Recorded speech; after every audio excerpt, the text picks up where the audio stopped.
ಕಾಂಗ್ರೆಸ್ ಪಕ್ಷ ಭ್ರಷ್ಟಾಚಾರದ ಪಿತಾಮಹ ಅಂತ ಪರಿಷತ್ ಸದಸ್ಯ ಎಸ್.ವಿ. ಸಂಕನೂರ್ ಆರೋಪ.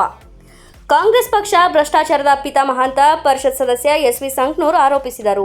ಗದಗನಲ್ಲಿ ಮಾಧ್ಯಮಗಳೊಂದಿಗೆ ಮಾತನಾಡಿದ ಅವರು, ಕಾಂಗ್ರೆಸ್ ಸರ್ಕಾರದ ಹಗರಣಗಳ ವಿರುದ್ಧ ವಾಗ್ದಾಳಿಯನ್ನು ನಡೆಸಿದರು. ಭ್ರಷ್ಟಾಚಾರ ಅಂದರೆ ಬೇರೆ ಅಲ್ಲ, ಕಾಂಗ್ರೆಸ್ ಅಂದರೆ ಬೇರೆ ಅಲ್ಲ. ಭ್ರಷ್ಟಾಚಾರದ ಪಿತಾಮಹರೆಲ್ಲರೂ ಕಾಂಗ್ರೆಸ್ ಪಕ್ಷದಲ್ಲಿದ್ದಾರೆ ಎಂದರು. ಸಿದ್ದರಾಮಯ್ಯ ನೇತೃತ್ವದ ಕಾಂಗ್ರೆಸ್ ಸರ್ಕಾರ ರಚನೆ ಆದಾಗಿನಿಂದಲೂ ಭ್ರಷ್ಟಾಚಾರ ಶುರುವಾಗಿದೆ. ಕೀ ಪೋಸ್ಟ್ಗಳಲ್ಲಿ ದುಡ್ಡು ಇಲ್ಲದೆ ಯಾವ ವರ್ಗಾವಣೆ ಆಗಲ್ಲ. ಸರ್ಕಾರ ಅಧಿಕಾರ ಪ್ರಾರಂಭದಿಂದಲೂ ಭ್ರಷ್ಟಾಚಾರ ಆರಂಭವಾಗಿದೆ. ನೂರಾರು ಕೋಟಿ ವಾಲ್ಮೀಕಿ ಹಗರಣ ಬಗ್ಗೆ ಸದನದಲ್ಲಿ ಸಿಎಂ ಅವರೇ ಒಪ್ಪಿಕೊಂಡಿದ್ದಾರೆ. ಆರ್ಥಿಕ ಇಲಾಖೆ ಅವರ ಕೈಯಲ್ಲಿದೆ, ಅವರೇ ಇದಕ್ಕೆ ಹೊಣೆ. ಮೂಡ ಹಗರಣ ಸಹ ನಡೆಯಿತು. ನೈತಿಕ ಹೊಣೆ ಹೊತ್ತು ರಾಜೀನಾಮೆ ನೀಡಬೇಕಿತ್ತು. ರಾಜೀನಾಮೆ ನೀಡಿದರೆ ಬೆಂಗಳೂರು ಟು ಮೈಸೂರು ಪಾದಯಾತ್ರೆ ಹೋಗುವ ಅವಶ್ಯಕತೆ ಇರಲಿಲ್ಲ. ಇನ್ನು ಯಾದಗಿರಿ ಪಿಎಸ್ಐ ಪರಶುರಾಮ್ ಸಾವು ವಿಚಾರಕ್ಕೆ ಕಿಡಿಕಾರಿದರು. ಪಿಎಸ್ಐಗೆ ಕಾಂಗ್ರೆಸ್ ಶಾಸಕರ ಪುತ್ರ 30 ಲಕ್ಷ ಕೇಳಿದರಂತೆ. ಇದು ಇವತ್ತಿಂದಲ್ಲ, ಸರ್ಕಾರ ಆರಂಭದಿಂದಲೂ ಈ ಉದ್ಯೋಗ ಇದೆ. ಕಾಂಗ್ರೆಸ್ನಲ್ಲಿ ವರ್ಗಾವಣೆ ರೇಟ್ ಬೋರ್ಡ್ ಫಿಕ್ಸ್ ಆಗಿದೆ. ವಾಲ್ಮೀಕಿ ಹಗರಣದಲ್ಲಿ ಅಧಿಕಾರಿ ಚಂದ್ರಶೇಖರ್ ಸತ್ತ, ಯಾದಗಿರಿ ಪಿಎಸ್ಐ ಸತ್ತ.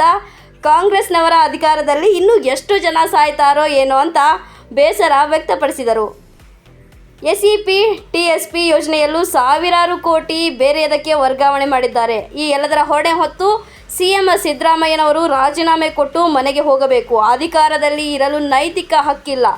ಬಿಜೆಪಿ ಜೆಡಿಎಸ್ ಮೈತ್ರಿ ಪಕ್ಷದ ಗುರಿ ಒಂದೇ ಆಗಿದೆ, ಅದು ಭ್ರಷ್ಟಾಚಾರ ಮಟ್ಟ ಹಾಕುವುದು ಎಂದರು. ಇನ್ನು ಈ ಸಂದರ್ಭದಲ್ಲಿ ರವಿ ದಂಡಿನ್ ಸೇರಿದಂತೆ ಅನೇಕರು ಉಪಸ್ಥಿತರಿದ್ದರು. ಭ್ರಷ್ಟಾಚಾರದ ಪಿತಾಮಹರೆಲ್ಲರೂ ಕಾಂಗ್ರೆಸ್ನೊಳಗಿದ್ದಾರೆ, ಪಾರ್ಟಿ ಒಳಗಿದ್ದಾರೆ. ಕಾಂಗ್ರೆಸ್ ಸರ್ಕಾರ, ಸಿದ್ದರಾಮಯ್ಯ ನೇತೃತ್ವದ ಕಾಂಗ್ರೆಸ್ ಸರ್ಕಾರ ನಮ್ಮ ರಾಜ್ಯದೊಳಗೆ ಯಾವಾಗ ಬಂತು ಅವತ್ತಿನಿಂದ ಪ್ರಾರಂಭ ಆಗ್ಯದ ಈ ವರ್ಗಾವಣೆ ಕುರಿತು. ವರ್ಗಾವಣೆ ಆಗಬೇಕಾದ್ರೆ ಕೀ ಪೋಸ್ಟ್ನೊಳಗೆ ದುಡ್ಡು ಇರಲಾರ್ದು ಯಾವುದೂ ಇಲ್ಲ. ನೀವೇ ಪತ್ರಿಕೆ ಒಳಗೆ, ಎಲೆಕ್ಟ್ರಾನಿಕ್ ಮಾಧ್ಯಮದೊಳಗೆ ನೀವೇ ಹೇಳಿರಿ. ಪ್ರಾರಂಭದಿಂದ ಚಲೋ, ಇವತ್ತಲ್ಲದು ಪ್ರಾರಂಭದಿಂದ ಇದು ಉದ್ಯೋಗ ಸ್ಟಾರ್ಟ್ ಆಗ್ಯದ ಅವರಿಗೆ. ಮತ್ತು ಇತ್ತೀಚಿನ ಹಗರಣಗಳನ್ನು ನೋಡಿರಿ. ವಾಲ್ಮೀಕಿ ಹಗರಣ 187 ಕೋಟಿದು ಸದನದೊಳಗೆ ಆ ವಿಷಯ ಪ್ರಸ್ತಾಪ ಬಂದಾಗ ಸಿದ್ದರಾಮಯ್ಯವರು ಒಪ್ಪಿಕೊಂಡಾರ.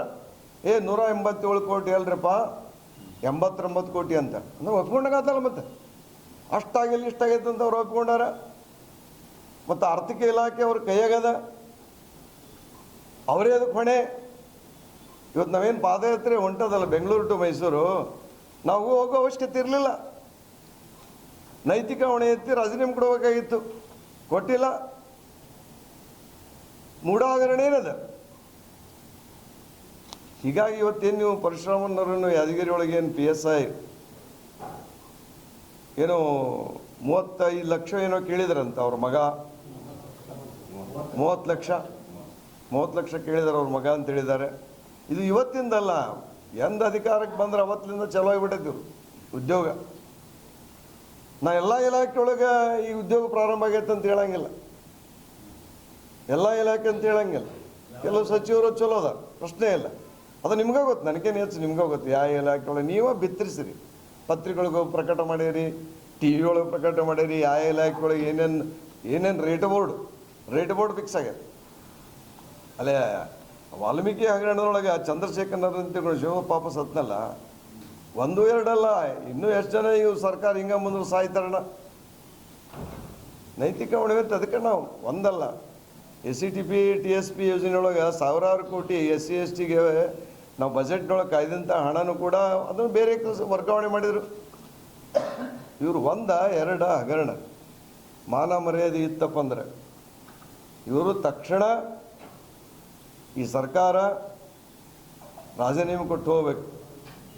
ಇವು ನೈತಿಕ ಹಕ್ಕನೇ ಇಲ್ಲಿ ಇವರು ಮುಂದುವರ್ಲಿಕ್ಕೆ ಅಂತ ನಾನು ಹೇಳಲಿಕ್ಕೆ ಬಯಸ್ತೇನೆ.